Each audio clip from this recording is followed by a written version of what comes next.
Hey guys, this is Guts here. I'm bringing you another little controversial video. This one is going to be about behavior score. I'm going to explain it a bit, and I'm going to also try and unveil the misconception Valve is trying to portray to the community. It's the same thing as what the media is basically doing nowadays. It's all about positivity and just lying to try and paint a picture when all you have to do is just state the facts. That's it. If you state the facts, you'll probably still get exactly what you're trying to explain. And if you don't, then you're hiding something. So I'm basically going to bust out what Valve's hiding very simply, and I will explain it to you in concise measures. So behavior score, first of all, is what determines who plays with who in Dota. It's kind of newish. I don't know how old it is exactly. It's probably always been around, to be honest, except for maybe like the first couple of years. But it's become more and more defined and easy to spot and point out than what it used to be in the past. And I feel like I pretty much know exactly how it works, from just having to figure out ways around it and stuff like that. So this is one of my accounts. It's not too good. Most of my accounts actually aren't, but this one's pretty bad, as you can see. So I've got 8 reports, 3 commands, and I abandoned once. Okay, so this is a bad account technically. And if we go to learn more, it'll explain more about behavior score. But before I continue doing that, let me just go in depth of the whole behavior score thing. So if you're a low behavior score, you're going to get paired with other people that are low behavior score. And that includes the people who feed games and all kinds of shit like that. Low priority, blah, blah, blah, yada, yada. Eventually 6-month ban kind of thing. So a lot of people want to know, how do you get out of low behavior score? Well, it's pretty simple. You just need to play games and not be toxic, aka not get the reports. If you say you're not toxic, then whatever you're doing to get reports, you need to stop doing. I'm not going to go in depth of if it's your play style or, you pick core, steal lane or whatever. The easiest way to get out is to go here, click on turbo, and don't say anything. Just play turbo games. They're half the time of a regular Dota game, so your behavior score pool right here gets updated every 25 games. So all you have to do is, if you're in a really bad position, you need to play a ton of turbo because it does count towards your behavior score, and it's half the time of regular Dota games. So like if you do 40 minutes on average or 35 minutes per Dota game, regular Dota game, it's going to be like 15 to 20 or 25 for a turbo game. It just cuts the time in half. It's basically like you're playing like 13 games instead of 25, just to change your behavior score. And don't say anything. Turbo games are usually pretty relaxed and enjoyable. Most people, even in low behavior score turbo games, because no matter what queue you do here, if you're low behavior score, it's only going to put you with other people low behavior score. And on this count, I've done a few turbo games, and they're pretty chill. So that's the thing. Sorry, I just screwed up my train of thought. Just keep playing turbo games. That's the easiest way to get out of low behavior score pool. Now, to explain what Valve is not telling you. So they have this thing where it's like report rate is higher than 98% of players or some shit like that, right? And if we go to learn more, they try to explain this. Now, here's the part where they're trying to have an agenda, okay? So they're saying that the misconceptions that people who get reported a lot don't realize that they're completely out of line. Like, they're basically saying, like, you don't realize that you're not normal, but you are normal. And that's what I'm going to explain. So they're saying they're comparing you with the rest of the people.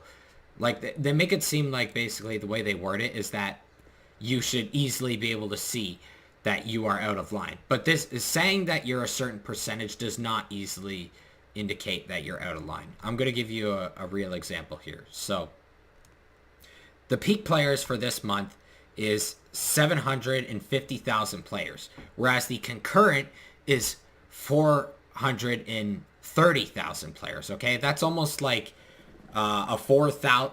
That's almost a 400,000 player difference. So half of the player base is not concurrent. These are people that log on Dota They play a game. Who even knows that they play a game? Let's just say they play a game. They play a game and they never play again, okay? Let's just say that's the average. So over half of the people that log on to Dota within any given time never play it again. Over half, according to their numbers. So that already cuts down that percentage down to 50%. So this 94% is actually only 44%. Okay? I need to... What just happened? I don't know. Okay, let's go back. So that's already 50% of the player base gone. Instantly gone. Now, you also have to factor this. There's also a lot of people that barely play. So they may be considered concurrent, but concurrent may be once a week or something like that. So the reason why I'm stating this is because if you're one of those people that queues solo ranked every single day, whether you're a good person or not, you will naturally have higher reports than a person that plays once a week or a person that party queues. Because if you party queue, you're taking out reports from that factor. Now, the other number that's considered, now they say that they've removed stack reports. Let me try and find this. Okay, here it is. It's true, some players, blah, blah, blah. We've kept these problems in mind when designing our system. We only assess a low priority when a pattern of disrupted behavior is established. So, and here's another thing. The conduct summary shows the number of matches in which you reported the number of distinct parties. So basically what they're stating here is that they only factor in reports by different parties. So they're saying that stack reports can't be a thing. So if people are in a party, they can't report you. That's totally understandable. But that if they state that, that means that if you're playing a solo rank game and everybody in that game is solo, you can be reported up to 9 times. So that's basically counteracting their whole thing that it doesn't, like, those reports don't factor. So let's take it even into their own favor. Let's say that you can only receive 1 report per team per game. So that means that no matter what, you could only be reported by 2 parties in a game at most. And usually you won't be reported by your enemies, right? It's still, that's still a way that they would distinguish their behavior pattern reports. So in this one, this example they have here, reported in 3 matches by 4 different parties. So that just means that you probably got reported by your team in all 3 matches, at least by 1 person, and at least by 1 person in the enemy party. Like if you were all chatting, or if then your teammates asked for you to be reported and someone was stupid enough to do that on the enemy team. So the overall gist of all this is that there's all these inflation factors that they aren't accounting for. And when you account for them, it makes it a very, very small number of the report rate of you compared to the general public in Dota. This is anecdotal, so you can't take this as credible. But I know a lot of people that are very, very good people. Like, they're very rarely in a bad mood, and they still are in a bad mood and get reports and still get low priority. I'm talking about real good people. You, like I said, you can't take my word for it, but like this includes women and kids even, and you know, grown adults with kids, and they still get it. So the reality is everybody gets reported in Dota.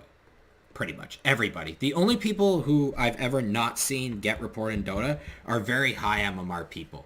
And it's only very high MMR people that aren't well known. So Arteezy, for example, gets low priority a lot actually. And he does stack queue to get out of it very quickly. And like there's not too many people that are like 9k in low priority along with this 9k stack. So it's not even a punishment for him. Or if you're like IX Mike, they don't do this anymore because of the whole ban algorithm thing they made.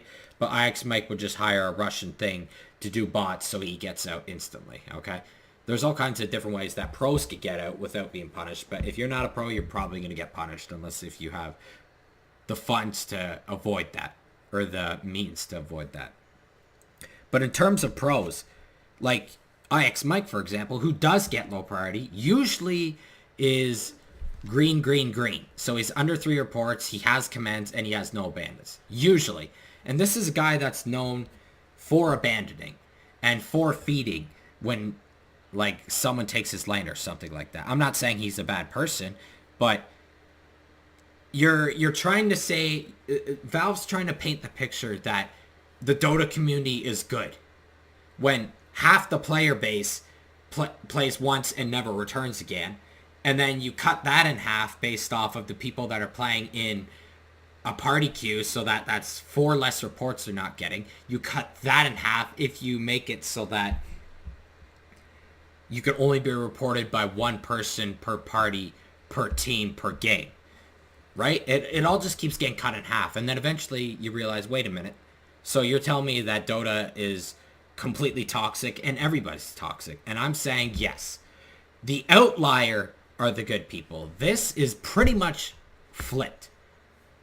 Most people in Dota are bad. Like in this thing, it says higher than 94% of players. 6% of players are actually good in Dota. 94% are bad.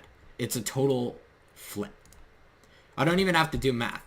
If you just follow what I just explained to you, it explains why that's the case. I just did a ton of low priority on this account, and it took me forever to get out, and I only needed 3 wins. But either way, so yeah, that's basically behavior score. When you get a low behavior score, you could check it in console, by the way. I think it's now ranked like A, B, C, D, E, F kind of thing. So an account with an unhappy face like this is going to be an F. And it's also going to take a long time to get out. I think it'll probably take 50 games. I haven't actually done the math or put in the invested effort to look at it. But 25 games will get me better. It could make my face gray, I think, if I just do 25 turbo games. And they may have nerfed turbo. This is 4 months ago is the earliest proven source that turbo games do affect behavior score because you can report and stuff in them. Technically, any game does. It's just turbo's the fastest game mode in Dota. So that's the fastest way of getting out of low priority because it all depends on how many games you play. And all you have to do is just not get reported in them. So just play some turbo games, mute your mic. It'll take, what, if you play like a couple games a day, a week, and you'll have a good behavior score again. And that's probably the best time you want to be queuing up for rank, because ranked and low behavior score is just asking for it. So yeah, that's my little video on behavior score. It's kind of random, but hopefully you learned something from it. And hopefully, if Valve's watching this, I doubt they are, you need to put out some actual numbers if you really want to show that people are bad as you state. Like, when I click on this account, 98%.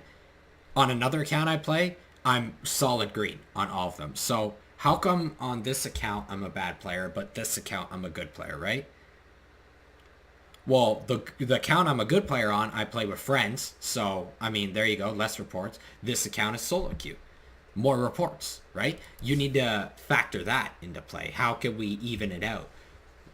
You know, so that it's more fair in a way.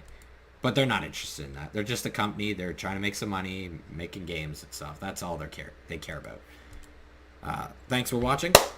I will see you guys in the future.